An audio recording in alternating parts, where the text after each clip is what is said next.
Dear friends, I welcome you all in Vimuti centre of excellence.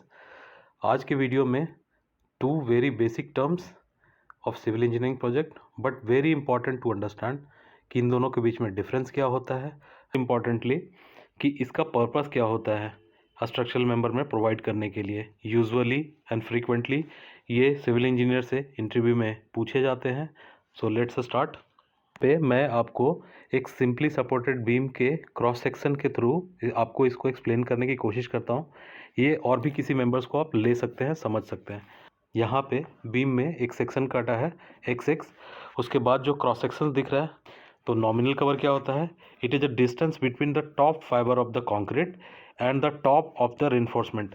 ये आपका transverse reinforcement है, इसका top and top fibre of the concrete, इनके बीच के distance को नॉमिनल कवर और इसको क्लियर कवर भी बोलते हैं। दूसरा, इफेक्टिव कवर की हम बात करें तो ये क्या होता है? It is a distance between the top fibre of the concrete and the centre of the reinforcement. और ये रिइंफोर्समेंट की जब बात कर रहे हैं, this is your longitudinal reinforcement.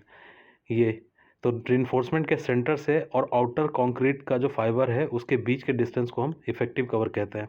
यहाँ पे आप डिफरेंस समझ पा रहे हैं कि जो नॉमिनल कवर की बात की जा रही है तो वहाँ पे ट्रांसवर्स रिइंफोर्समेंट की बात की जा रही है, ठीक है।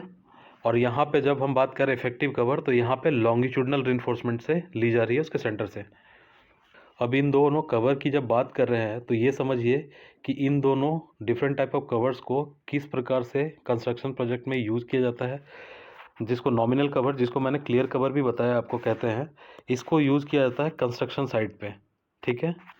दूसरा, इफेक्टिव कवर की बात करें तो इसको यूज़ किया जाता है डिज़ाइन में। आपने अपने कंक्रीट स्ट्रक्चर डिज़ाइन में भी पढ़ा होगा, डिज़ाइन के दौरान जो भी आप कैलकुलेशन करते हैं वहाँ पे आप इफेक्टिव कवर को कंसीडर करते हैं, नॉट नॉमिनल कवर।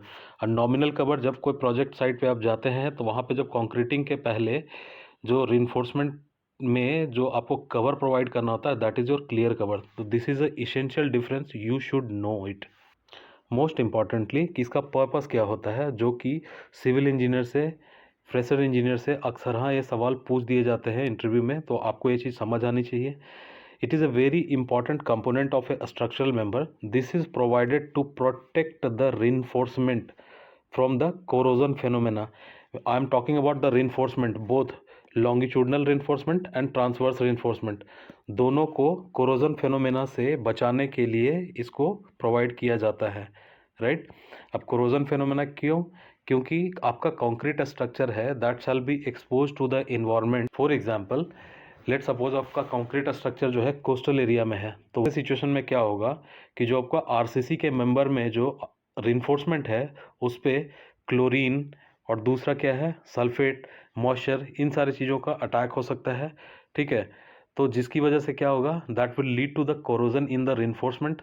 अब कोरोजन फेनोमेना यदि होता है आरसीसी में तो क्या होगा, bond strength between concrete and steel will reduce, और वो रिड्यूस होने की वजह से जो स्ट्रक्चर होगा उसकी लोड बेयरिंग कैपेसिटी जो होगी कम हो जाएगी। तो जिस डिजाइन पीरियड के लिए आपका स्ट्रक्चर डिज़ाइन किया हो गया है उतने समय तक वो लोड को सस्टेन नहीं कर पाएगा। तो फ्रेंड्स, आप समझ सकते हैं कि these are two very simple terms, लेकिन इसकी इम्पोर्टेंस कितनी ज़्यादा है। I hope this video found to be informative for you. Thank you for watching it.